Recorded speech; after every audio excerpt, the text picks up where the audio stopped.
이번 시간은 부가가치세 문제를 풀어보도록 하겠습니다. 부가가치세가 이제 매년 이제 법이 바뀌기 때문에 바뀌는 법에 대해서도 좀 조심해서 문제를 풀 부분은 필요하다. 그렇게 볼 수가 있겠습니다. 부가가치세 문제는 13번, 14번, 15번 비중이 3문제가 되죠. 문제 보도록 하겠습니다. 다음 중 부가가치세법상 영세율에 대한 설명으로 틀린 것은 면역이라는 용어를 씁니다. 제가 면역. 다음 국영수 할 때 영수. 조금 암기해도 좋은 부분이죠. 면세는 역진성 완화. 면세는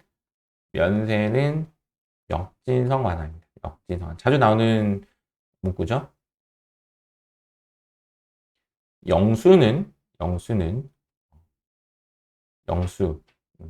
영수, 영세율은 수출 촉진이죠.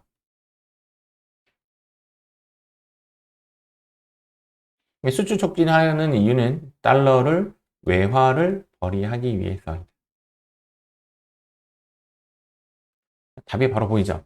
영세율은 부분 면세 제도이다. 자, 부분 면세 제도는 실제적으로 면세를 부분 면세 제도라고 하고 영세율은 완전 면세 제도가 되는 거죠. 정답은 1번이 정답이 됩니다. 영세율의 목적은 소비지국 과세 원칙의 구현을 통해서 수출을 촉진하는 거죠. 소비지국에만 과세를 하는 거예요. 그래야지 수출이 될 거잖아요. 이중 과세를 하면 안 되잖아요. 그것이 똑같은 말이에요. 생산지국도 과세를 하고 소비하는 나라도 과세를 하게 되면 이중 과세라고 해서 수출이 안 돼요. 그래서 한쪽에 세금을 포기하는 건데 그 포기하는 곳이 그렇죠. 생산하는 나라에서 포기하는 거. 소비지국 과세 원칙 구현, 이중 과세 방지, 외화 벌이, 수출 촉진 다 일맥상통한 이야기다라고 보시면 됩니다. 4번 영세율이 적용되는 경우에도 세금 계산서를 발급하는 경우가 있다. 영세율이 이제 여러분들 배웠을 때 두 가지죠. 하나는 매출 수출이라는 영세율이 하나 있고요. 하나는 매출 영세라는 이제 프로그램 할 때 우리가 이런 것이 있죠. 수출은 얘는 세금 계산서 발급을 하지 않습니다. 왜요? 외국에게 보내는 거죠. 수출이. 외국 기업에게 세금 계산서 발행 말라고 해요. 얘는 뭐냐면 세금 계산서를 발행해야 된다. 그 이유는 국내 거래이기 때문에 그렇죠. 국내 거래에서는 세금 계산서 발행을 해야 되고 국외 거래에서는 세금 계산서를 발행하지 않습니다. 이 두 가지를 합해서 우리는 뭐라고 하냐면 영의세율이라고 합니다. 그래서 세금 계산서를 발급하는 경우도 있다. 이 되겠습니다. 14번 문제 볼게요.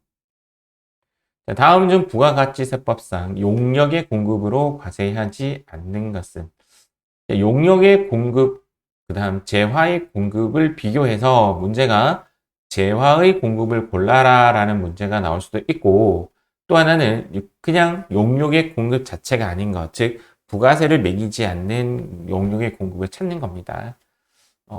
가장 대표적인 게 1번입니다. 과세하지 않는 거. 고용관계에 의하여 근로를 제공하는 경우는 우리가 직원에게 급여를 줄 때 부가가치세를 과세하고 그러지 않죠. 그래서 정답은 1번입니다. 자, 2번도 자주 나오는 문구 중요합니다. 특, 부, 무 이렇게 세 글자죠. 특수관계자 있는 자에게 아들에게 부동산 임대 용역을 임차를 해줬다라는 거죠.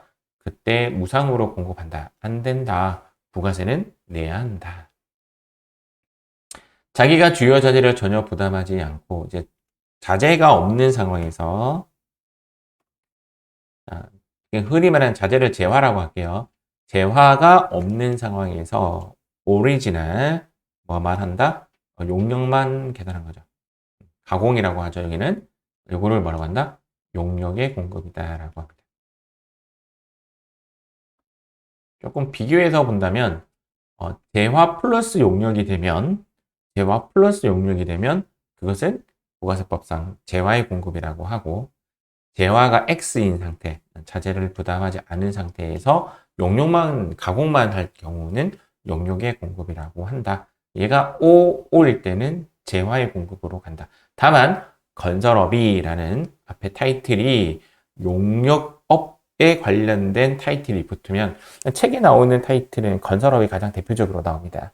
건설업이 뭐 재화 플러스 용역 또는 건설업이 용역 이렇게 이런 경우에는 건설업이라는 것에 포인트를 가져서 무조건 용역에 공급이 된다. 4번 문제. 건설 사업자가 밑에 지금 나왔죠? 맞죠? 이렇게 나오면 무조건 가운데 글자는 상관없이 무조건 용역에 공급이 된다. 맞는 말이 되겠습니다. 정답은 1번이 정답이 됩니다. 15번 문제입니다. 다음 중 부가세법상 세금 계산서에 대한 설명으로 옳지 않은 것은 법인 사업자는 개인 사업자는 반드시 전자세금 계산서를 발급하여야 한다. 법인은 맞는데요. 개인은 그렇지 않습니다. 개인은 이제 법이 이제 또 바뀌죠. 이제 매년 이제 바뀌는데 3억이었다가 이제 2억으로, 이제 2억이었다가 나중에 1억으로, 1억이었다가 이제 없어지는 시기까지 오겠는데 아직까지는 없어지는 시기까지는 오지 않았죠. 동영상을 이제 언제 볼지 몰라서 제가 함부로 말을 못 하겠는데 한번 조회 한번 해보시면 땡땡년도 7월에 2억으로 바뀝니다. 그게 이제 여러분들 이 동영상을 이제 그 땡땡년도 7월 지나서 보면 또 1억으로 바뀌는 시기가 오겠죠. 틀렸습니다.